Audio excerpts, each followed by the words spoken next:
अस्सलाम वालेकुम। मोहम्मद अज़हर सिद्दीक़ अपने प्रोग्राम पॉलिटिकल डायरीज़ के साथ हाज़िर खिदमत है। 9 जुलाई 2025 और आप ज़हन में रखिएगा, मुत्तहदा अरब इमारात में यूएई में जो गिरफ़्तारियाँ हुई हैं उस पर अब आवाज़ उठा दी है पाकिस्तान तहरीक इंसाफ ने। दे रहा है, दुरुस्त है, क्या बात हुई। और इंसानी हकूक़ की खिलाफ वर्जियाँ पाकिस्तान में जारी हैं और लोग ज़हनी तौर पर डिस्टर्ब हैं।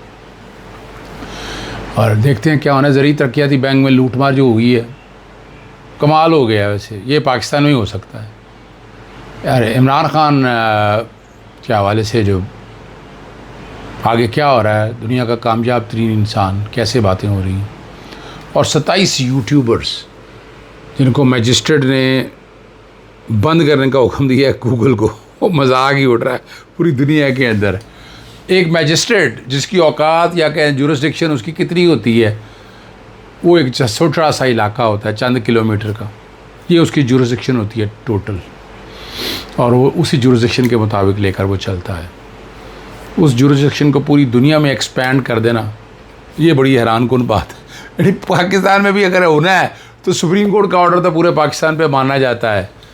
तो ये हमने पहली दफ़ा देख रही है कि मैजिस्ट्रेट का ऑर्डर पूरी दुनिया में माना जाएगा। यानी खुदा रहा, अभी ऑर्डर पास करते हुए 1000 दफ़ा सोचो कि क्या ऑर्डर पास करें। मैं किसी यूट्यूब वाले को डिफेंड नहीं कर रहा, लेकिन यूट्यूब के अपने राइट हैं, right to fair trial, due process of law है।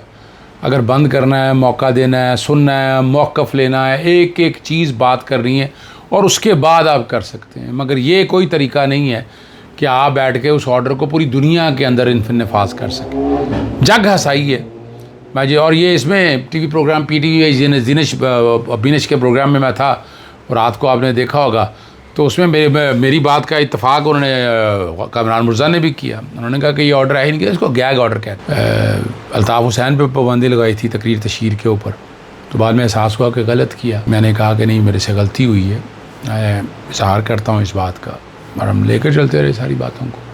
कोशिशें हमारी बड़ी वाज़ेह तौर पर सामने हैं और हम देखेंगे कैसा हालात आते हैं। लेकिन ये मजाक उड़ गया है।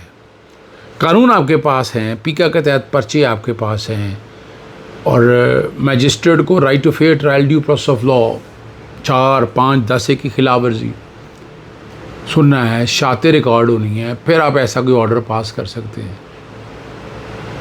और आप एयर करने से यानी ये कैसे हो जाएगा? ये तो मुकम्मल यानी ऑर्डर ही सुना दिया ना, जजमेंट ही सुना दी।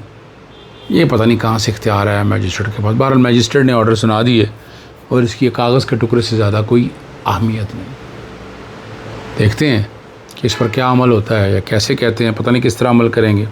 मुझे तो नहीं समझ में बात आती कैसे अमल होगा, पर ये ऑर्डर हो गया जनाब, ऑर्डर हो गया है और उस पर अमल दरामद होने वाला है। नाक की हड्डी का थोड़ा सा फ्रैक्चर है छोटा सा, तफसीलात फिर किसी वक्त बताऊंगा। इसीलिए ऐनक लगाने में, उतारने में बड़ी दिक्कत हो रही है मुझे। दुबई में मुत्तहदा अरब इमारात में वर्कर्स की गिरफ़्तारी के मामले पर पाकिस्तान तहरीक इंसाफ ने अहम कदम उठाया है। उमर अयूब खान का मुत्तहदा अरब इमारात के सफ़ीर जो है हमाद उबैद इब्राहिम को ख़त लिखा और सैयद सलमान रज़ा और मोहम्मद जुनैद जहांगीर कि सितंबर 2024 से बग़ैर इल्ज़ामात के गिरफ़्तारी और ख़ानदान और कानूनी नुमाइंदों को रसाई न देने पर गहरी तशवीश का इज़हार किया। कौंसल रसाई और कानूनी कार्रवाई में मदद की दरख्वास्त भी ये की है उन्होंने। ये अपने तौर पर एक अच्छा स्टेप उन्होंने लिया। जिस किसी के साथ भी करना है तो कानून और आइन के मुताबिक करना है, उसके अलावा तो आप कर नहीं सकते। इस तरह का भी आपने इख्तियार इस्तेमाल किया, ये मकसद है आप तक वो बात सारी सामने रख देना। पाकिस्तान में ये सारा कुछ हो रहा है, सारा कुछ मुमकिन है, और आप देख रहे हैं पाकिस्तान के अंदर ये सारा कुछ क्या हो रहा है। शानदार गुलजार ने इंतहाई दिलसोज इंकशाफ किया है और उन्होंने कहा है कि 22 नवंबर को इस्लामाबाद से अफ़गान बाप बेटे को अगवा किया गया था।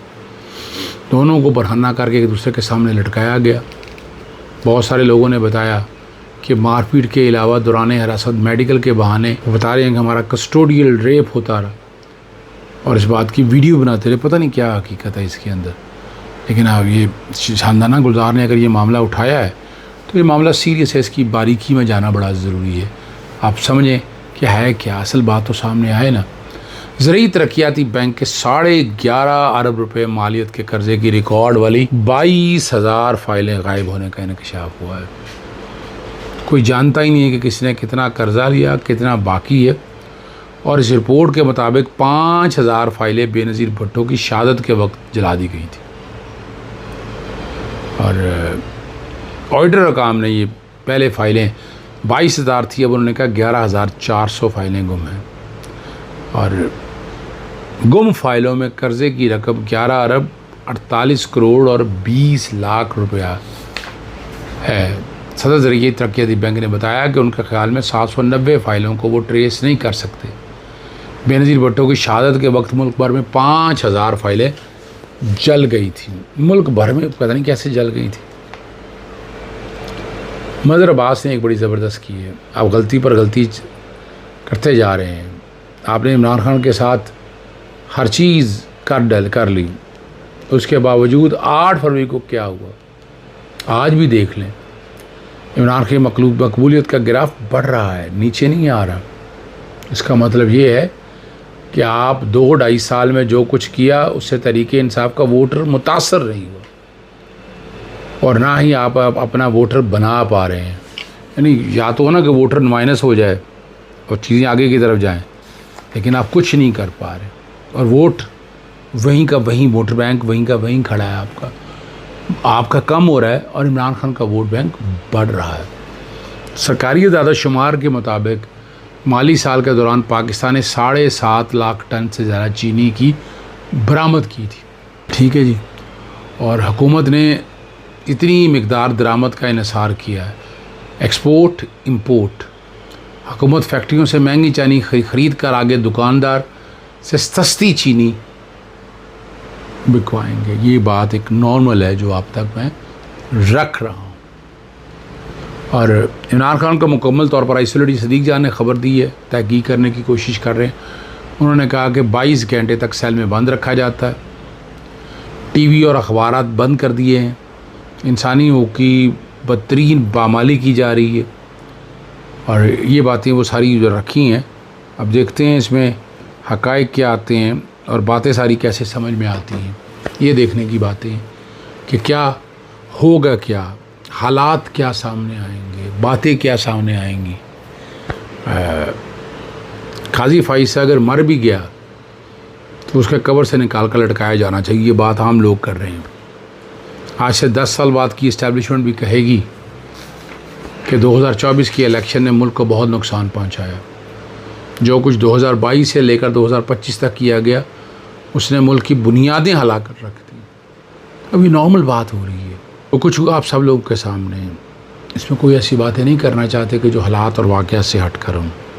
जो सच्चाई हैं वही सच्चाइयाँ बयान की जाती हैं और सच्चाइयाँ कौम के सामने रखी जाती। कौम ने सच्चाई से ही फ़ैसला करना होता है। कौम ने इन हालात और वाक़यात को देख कर फ़ैसला करना होता है। ये याद रखिएगा, समझना ज़रूरी है। और हम कोशिश करते रहेंगे अपने हिस्से की बात समझ लाते रहें, आप तक बातें हालात और वाक़यात आप तक बताते रहें।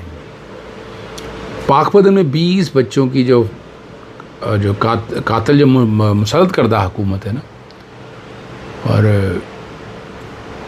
क्या कह रहे हैं जी, आमद की इतला मिलते ही बहुत से बच्चों के वालिदैन को DPO ऑफिस में मैसूर कर दिया गया। ये नॉर्मल बात बता रहे हैं। वो सारा वक्त पुलिस के डाले, वो कहते हैं हमारे पीछे पीछे रहे, फौतगी और फातिया से भी डर है। ये वैसे क्या एक निज़ाम है। जो ज़्यादती और जुल्म हुआ है उसका तदारक होना चाहिए, ये नहीं कि उसको दबा देना चाहिए।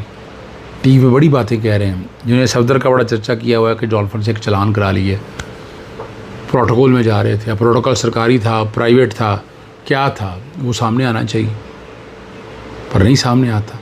ये कब तक चीज़ें दबाते रहेंगे? कौम ये चीज़ें बर्दाश्त करने वाली नहीं है, ये बता दूं मैं आपको। कौम हर चीज़ का हिसाब लेगी आपसे, हर चीज़ का हिसाब लेगी कौम, और देना पड़ेगा आपको हिसाब। लेके रहेंगे आज़ादी, और ये आज़ादी मिल के रहनी है आपको। इजाज़त चाहता हूँ। अस्सलाम वालेकुम, अल्लाह हाफ़िज़। पाकिस्तान जिंदाबाद।